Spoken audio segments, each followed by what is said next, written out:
Evangelio de nuestro Señor Jesucristo según San Lucas. Los discípulos que retornaron de Emaús a Jerusalén contaron lo que les había pasado en el camino y cómo lo habían reconocido al partir el pan. Todavía estaban hablando de esto cuando Jesús se apareció en medio de ellos y les dijo: «La paz esté con ustedes».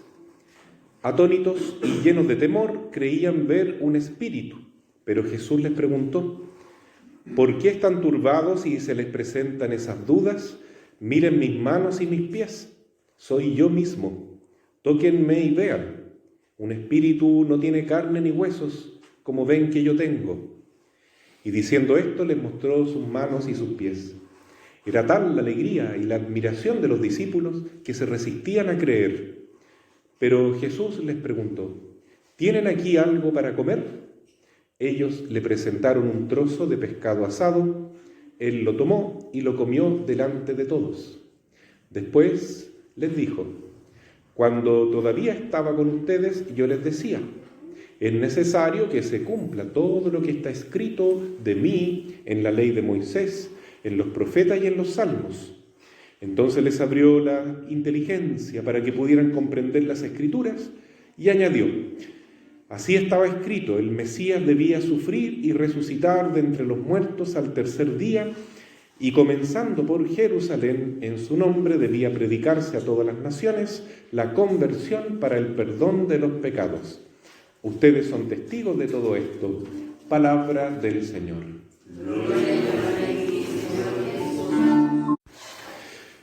Queridos hermanos, nos encontramos ya en este tercer domingo de Pascua.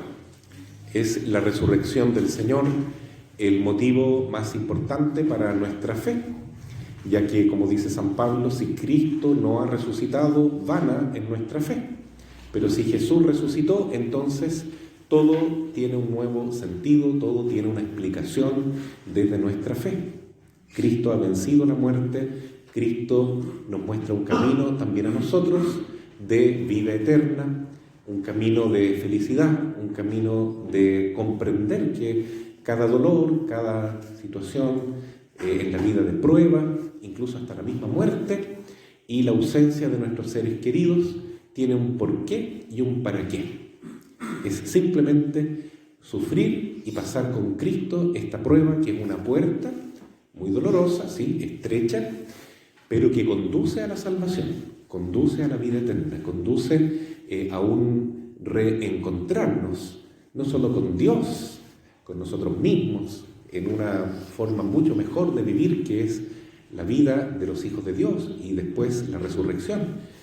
Un nuevo cielo, una nueva tierra encontraremos también cuando Cristo vuelva. Cada vez vamos encontrando nuevas sorpresas maravillosas que Dios nos tiene preparadas, simplemente porque queremos acompañar a Jesús en su dolor, claro, en su cruz, en su sufrimiento, pero también en su vida, en su gloria y en su resurrección. Esa es la buena noticia, esa es la Pascua del Señor y de la Iglesia, de todos nosotros. Ese es el Evangelio. La palabra Evangelio significa buena noticia o buena nueva, que se predica desde el momento que Cristo resucitó. Por supuesto que también se necesita la fuerza del Espíritu Santo para tener esa fortaleza, ¿no?, de los apóstoles. Vemos en la primera lectura a San Pedro hablando a todo el pueblo con una intensidad, con un coraje que antes nunca habíamos encontrado en Pedro. El mismo Pedro que negó a Jesús 3 veces el jueves en la noche, en la Semana Santa, y que lloró tanto ese pecado, ahora lo vemos lleno de fortaleza y sin miedo, y con un coraje tratando de llevar a sus hermanos a la conversión y diciéndoles claramente: ustedes mataron al autor de la vida, ustedes renegaron de él e inclusive prefirieron la vida de un homicida que era Barrabás. Y así entonces Dios permitió y entregó a su hijo a la muerte, pero lo liberó y lo resucitó al tercer día. ¿Para qué? Para la salvación del pueblo y para la conversión de nuestros pecados, ¿no? Para que nosotros también podamos vivir esta Pascua. Conversión es paso a una vida nueva.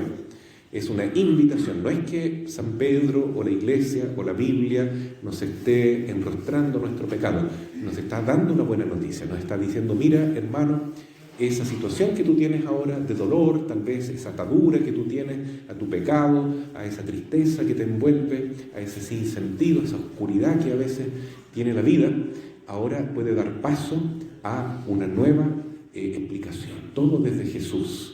Tomando la mano de Él encontramos vida nueva. Pero es necesario también, igual que Jesús, obedecer a Dios. Por eso San Juan dice en la segunda lectura, en su primera carta, que la señal de los cristianos es que nosotros conocemos a Jesús, hablamos de Jesús, no tenemos vergüenza de proclamar nuestra fe en Él y sobre todo cumplimos sus mandamientos. Cumplir sus mandamientos significa hacer la voluntad de Dios.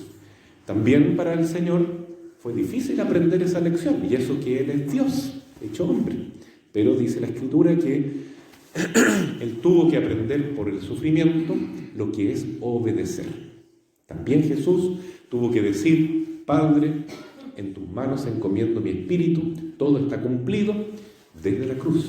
Esa fue la obediencia que Dios le pidió y que Él asumió esa tarea, esa misión de entregar su vida con mucho amor, totalmente libre, porque Él nos ama. Él es la divina misericordia. Y gustosamente Jesús, claro, con mucho dolor, sí, pero con mucho gusto, digamos, del corazón, porque nos ama, Él entregó su vida por nosotros en la cruz y nos dio su perdón. Pero así como Jesús hizo la voluntad del Padre, también nosotros hemos de seguir ese mismo camino. Y poco a poco se va dando esto, ¿no? Que nos damos cuenta de que realmente Jesús está vivo, que Jesús está con nosotros y que nos llama a una vida diferente, a una vida de santidad. También a proclamar esta resurrección, esta vida nueva y esta conversión a muchos hermanos que andan por ahí medio perdidos, ¿no es cierto? Y que no han encontrado el verdadero camino, que es Jesús. No hay otro camino.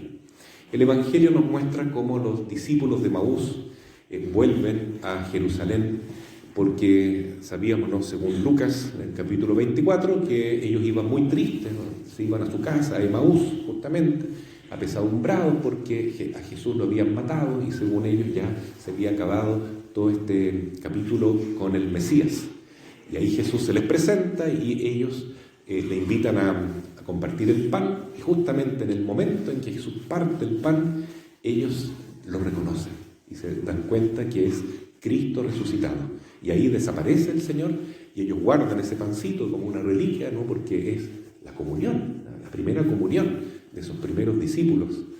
Y nos damos cuenta también, hermanos, que la mejor manera de encontrarnos con el Señor vivo y resucitado es en el banquete de la misa. Le pasó a los discípulos de Maús. Después ellos vuelven a Jerusalén, el primer día de la semana todavía, el día de la resurrección, ya al atardecer, todos los discípulos reunidos, hemos visto al Señor. Nosotros también, dicen Pedro y Juan, qué maravilla, era verdad lo que decían las mujeres, que fueron tempranito al sepulcro a ponerle perfumes y ungüentos a Jesús, y vieron a Jesús, no le creíamos al principio. Es cierto, está Jesús con nosotros, está vivo, resucitó, venció la muerte. Qué alegría más grande, decían, ¿no? Solo faltaba Tomás en ese momento, y ahí aparece el Señor. Y es tan grande la alegría de ellos que no pueden creer, dice, ¿no? Es como lo veo y no lo creo. Y Jesús les muestra las manos, les muestra su costado abierto y les pide que por favor le den algo para comer. Y ahí comparten juntos, ¿cierto?, un pescado, y Jesús muestra que su cuerpo es de verdad, no es un fantasma, no es un espíritu, es Cristo vivo, resucitado, con su cuerpo glorioso, y ese cuerpo que también nos promete a nosotros que vamos a tener un día, el día de nuestra resurrección. Así es que Jesús quiere convencernos, así como a los discípulos, que Él está vivo, ¿ya?, y que no tengamos miedo, que no dudemos. Y poco a poco estos discípulos se van convenciendo y Jesús les abre la inteligencia para que entiendan las Escrituras, y el mismo Señor proclama el querigma. Querigma significa ese primer anuncio de la resurrección de Jesús. Era necesario que el Mesías padeciera, pero Dios lo iba a resucitar al tercer día. Y así se cumplió que Jesús es el que evangeliza, los apóstoles, también las mujeres. María Magdalena fue la primera apóstol de todos porque ella vio a Jesús. Por primera vez lo anunció públicamente a sus hermanos, a San Pedro, a San Juan, a los demás apóstoles. Cristo resucitó. Por eso el Papa Francisco la ha nombrado apóstol de apóstoles a esta mujer santa, ¿no? Santa María Magdalena, la que se convirtió también de sus numerosos pecados, porque ella estaba poseída, dice la Biblia, por 7 demonios, pero por puro amor ella se arrepintió, se convirtió, lloró a los pies de Jesús, lágrimas de arrepentimiento, y ahí demostró un gran, gran amor. A medida que las personas aman a Jesús, Jesús se les va mostrando, se les va presentando. Cuanto más amor tú tienes, tanto más Jesús se te muestra, se te presenta. Mucho antes también se presenta el Señor. Entonces esa es la clave, ¿no? Y el mandamiento justamente es ese: amar como Cristo nos amó, y amar a Cristo sobre todas las cosas. Él es el tesoro mayor de nuestra vida. Yo estoy seguro que en primer lugar Jesús resucitado se manifiesta a la Santísima Virgen, a su madre, porque es la que más lo amó y la que más esperó con fe su resurrección. Después, la que más amó fue María Magdalena, y ahí sí la Biblia está consignando este hecho, que ella es la primera persona a la cual Jesús se muestra vivo y resucitado. Después a los demás discípulos, vemos los discípulos de Maús, poco a poco se van manifestando a las personas según la fe y el amor y la santidad que ellos tenían. Entonces, si queremos encontrarnos con Jesús resucitado, debemos poner nuestra parte, luchar para vivir esta palabra, vivir el Evangelio, y sin duda el Señor nos va a recompensar con su presencia viva, amorosa, contenedora, y dándonos fuerza también con su Espíritu Santo para ir por el mundo llevando esta palabra. Bueno, esto es lo que hizo don Manuel, justamente, que poco a poco en su vida de cristiano fue descubriendo cada vez más progresivamente a Jesús vivo y presente en su propia vida. Entonces, poco a poco el Señor lo va llamando a una vida de santidad cada vez mayor. Era un hombre de muy buena voluntad, que ayudaba en muchos campos, en juntas de vecinos, bomberos, en el seminario mayor, estaba metido en, su familia, por supuesto, se entregaba completamente en todo lo que Dios le pedía, en cada trabajo que él hacía como bibliotecario. Hacía todo con inmenso escrúpulo, con mucho cuidado, con gran amor, ¿cierto? Y también con exigencia, ¿no? Sí, yo también fui seminarista, y cuando uno se le olvidaba entregar los libros de vuelta, él ahí estaba detrásito con el látigo: trae el libro de vuelta. Y así todos recordamos a don Manuel, una persona muy dedicada y muy consciente de su responsabilidad. Pero Dios lo llama a algo mucho mayor, que es ser un apóstol de su palabra, un diácono de la iglesia, un clérigo, un verdadero misionero. Y cada vez que don Manolito se entregaba en esta misión, claro, con esa misma pasión, con esa intensidad, con ese amor a Dios, a la comunidad del pueblo, él hizo una gran, gran tarea. Hoy estamos recordando su 2º aniversario de fallecimiento. Nos apena que no esté con nosotros, pero también nos alegra que él haya dejado un ejemplo tan grande de entrega, de compromiso, de amor a Dios sobre todas las cosas, por medio de la iglesia, de la comunidad, y por supuesto la familia que vemos acá, todos tantos hijos, nietos que hoy están aquí, recordando a don Manolito, su esposa, doña Elena, que tanto amor sembró también en su propia familia. Pero yo creo que lo más grande es este ejemplo de fe, este ejemplo de valor para decirle sí al Señor, sí a esta vocación, sí a este llamado, a este compromiso que Jesús le manifestó, porque realmente él estaba convencido que Jesús estaba vivo y resucitado. Y él participó de tantas misas, queridos hermanos, innumerables misas. ¿Cuántas misas estuvo presente don Manuel? Partiendo el día domingo en la misa principal, porque como él no era sacerdote, él participaba en la misa como diácono. Y después en la tarde, una liturgia, 2, 3 a veces, muchos encuentros, siempre en torno a la palabra de Dios y la comunión, porque él llevaba la Sagrada Comunión a todos los hermanos de las distintas comunidades de campo, de la ciudad, los enfermos. Lo que quiero decir es que a través de la Eucaristía, Así como vemos hoy en el Evangelio que Jesús se acerca justo el primer día de la semana, el domingo, y come con ellos a través de este banquete que es la misa, que es el sacrificio también que se renueva, se actualiza en cada Eucaristía. Estamos presentes ante la cruz del Señor. Ciertamente la fe se fortalece. Por eso que don Manuel se santificó tanto, yo creo. Estaba muy lleno del Espíritu Santo porque él participó en innumerables misas y llevó no solo la palabra de Dios, sino también el cuerpo de Cristo a tantos hermanos que lo necesitan. ¿Puede haber algo más bonito que entregar a Dios al prójimo?